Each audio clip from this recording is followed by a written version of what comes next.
Jesus! Explosions everywhere. World War III just kicked off.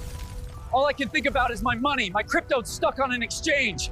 If you're watching this, World War III has just broken out. And as a crypto investor, you're wondering, what am I supposed to do with all of my crypto? So in this video, I'm going to deliver you 6 simple steps that you have to follow in the event of World War III taking place. Not only will these 6 steps allow you to maintain some value in crypto, but will also allow you to grow your portfolio in such a terrible event. If you don't apply these 6 steps, you will get left behind, and likely all chances of your generational wealth will be wrecked if you just sit back and watch it all happen. Let's get into it. Okay, so of course, World War III at the time of recording this hasn't started, but I hope this video never gets used for its real intention, but it's always best, as I say on this channel all the time, it's best to have a plan. So if World War III does actually break out and some world leader says something that another world leader doesn't like and they start going to war and it gets crazy, we've seen how war can happen in modern times. It could go even further. This is what you would do with your crypto, specifically your cryptocurrency, how you would diversify it, what you would diversify into, and an action plan based on specific day ranges of the announcement of the war. So let's say we see on the news the World War III has just broken out. What's the first thing we need to do?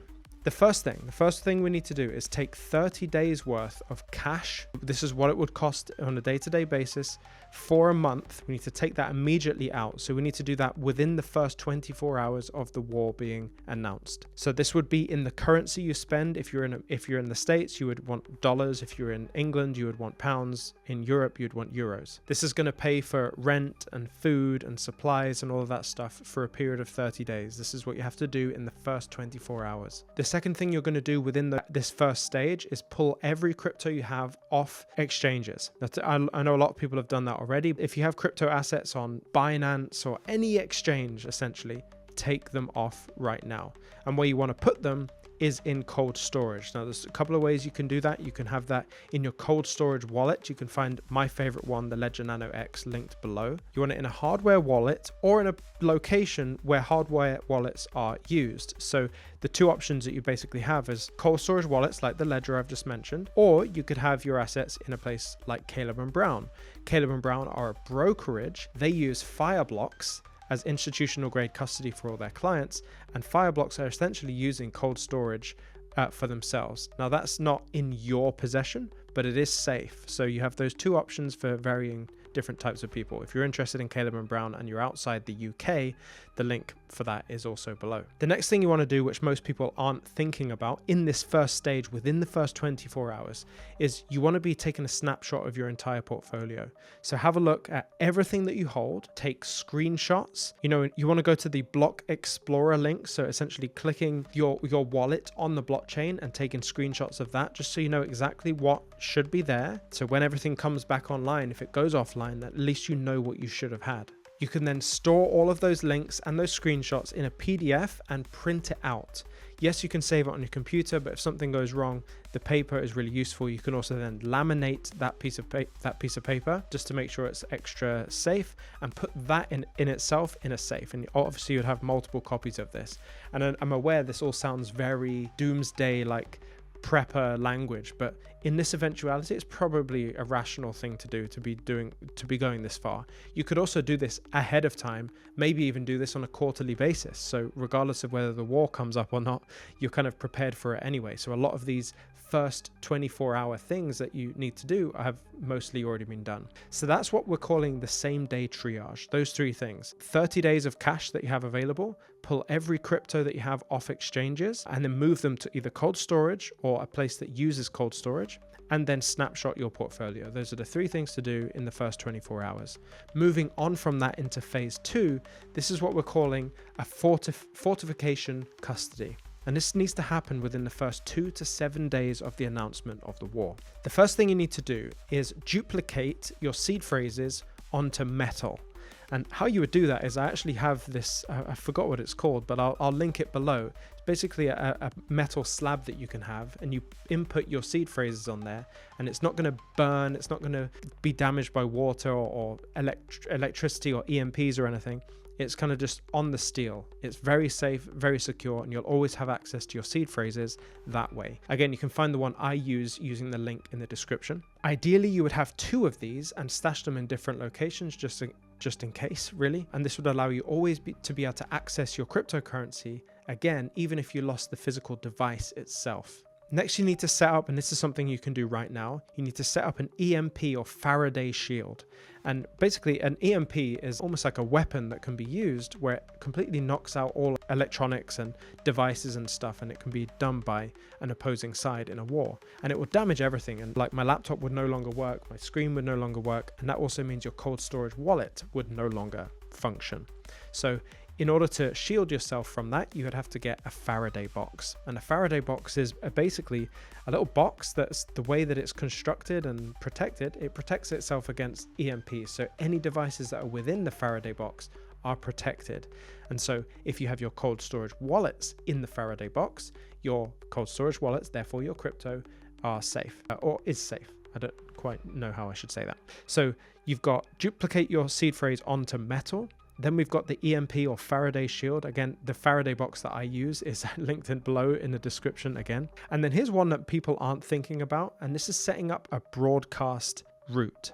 So this is a way for you to connect to the internet without relying on the major like AT&T or what we have in the UK, Virgin Media or anything like that. You want to be able to operate outside of that. One way that you can do that is to get a Starlink roam.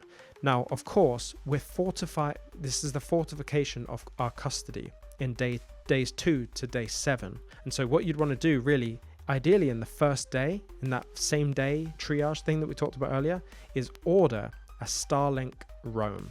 A Starlink allows you to connect to the internet using the satellites orbiting the Earth. And so that can be your access to broadcast. That can be your route to broadcast to the rest of the world should you need to. So a Starlink roam.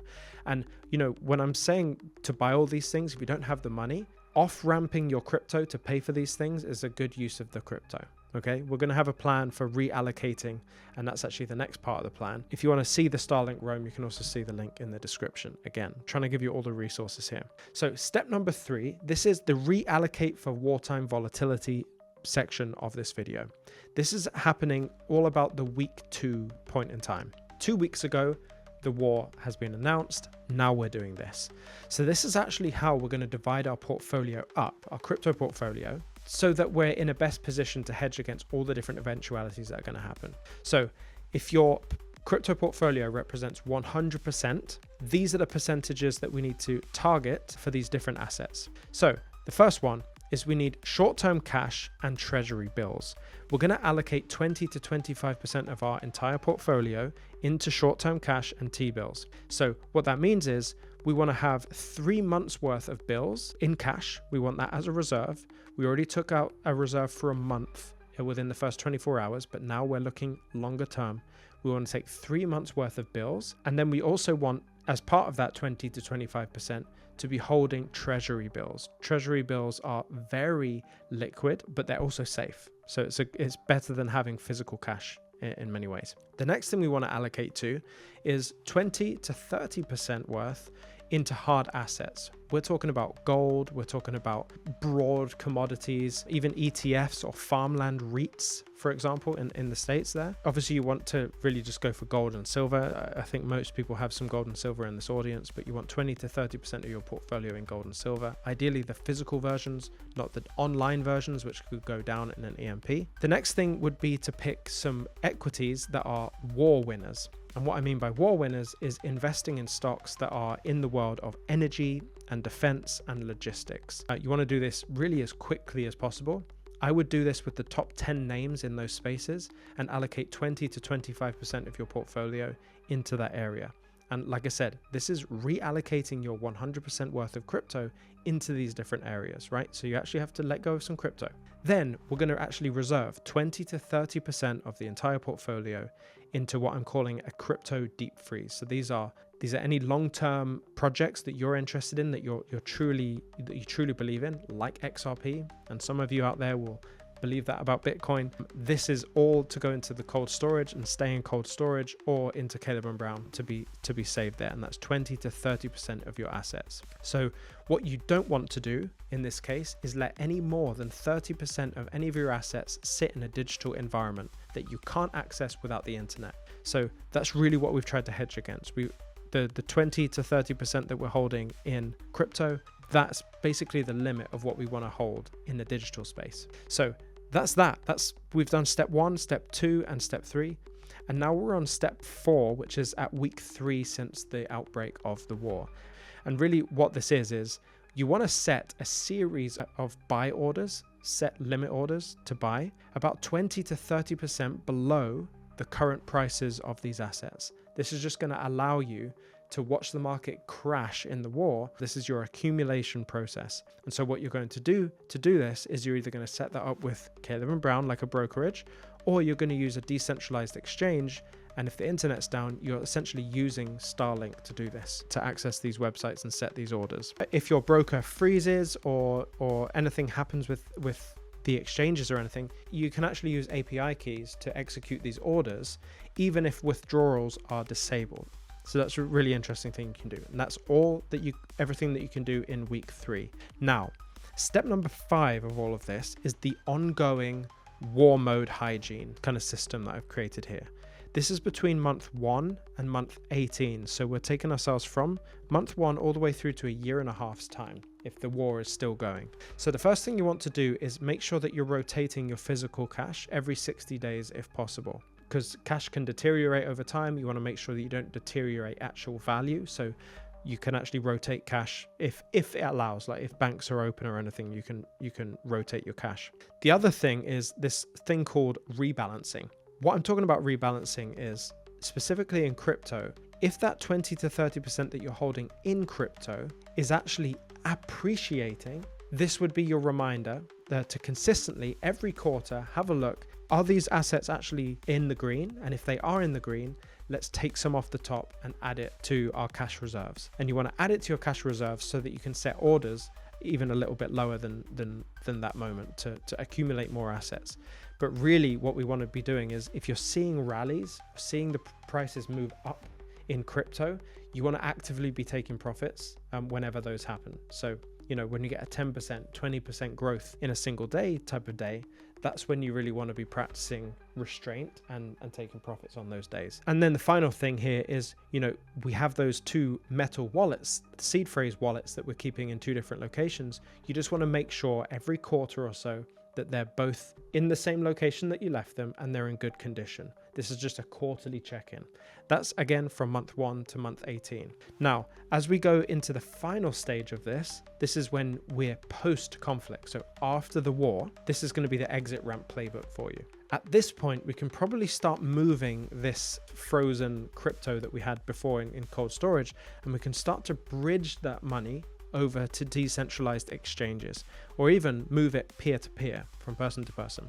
You then want to make sure that 10% of everything that you've got at this moment goes back into crypto to act as, if we fall back into war, that 10% of crypto acts as kind of a hedge in that terrible eventuality. So you keep that in cold, inaccessible 10% of your crypto in that area. But mostly you want to redeploy the profits you've made in this war, because applying this system and buying the things that we've talked about in here will end up in a profit after a war. You want to then use that profit to buy into land. You want to buy into productive businesses that are solving real problems. And you want to get yourself into inflation-linked bonds as well, because what will happen is speculative assets will then begin to surge again, and you'll be positioned in such a way where your crypto is growing, your stocks are growing, and even the land is appreciating that you've bought with your profits, and these businesses are growing as the economy starts to come back into health. But even though the war might not have broken out at this point, I hope you're understanding the importance of planning for these different eventualities. One of the eventualities that we're about to see very soon in the market is this coming bull run. I estimate that we're probably about halfway through this bull run already, waiting for this next parabolic move, specifically with XRP, and it's very, very exciting. But what most of you don't have, just like most of you didn't have already for a World War III breakout, is a plan for the eventuality of a bull run. Most of you have that either in your head or just some loose idea of when you might want to take profits. And really, when you dig into it, you don't really know what those numbers are based on, what those price points are based on, how much you're going to sell or whatever. It's all very vague. Well, if you want to solidify that and actually come up with a plan of action that's so detailed that you'll have this massive sigh of relief that it's all done and dusted and thought about. So when the market does actually move up, you make a load of money and you've done so without any emotions creeping in as well. If you're interested in that, I'm hosting the first ever exit cohort on July the 28th. It's going to be 8 weeks of live coaching calls, on-demand content, experts coming in to talk. By the end of it, you'll have an ironclad exit plan for your cryptocurrency to make this bull run the most profitable one yet, and turn this bull run into a lifetime of wealth and freedom. If that's interesting for you, click the link below, watch the video, and actually put in an application. If we like what you've said on the application, I'll actually join you for a call, for an interview, and I'll see you on July the 28th for the first ever exit cohort. Stay emotionless. I'll see you in the next one.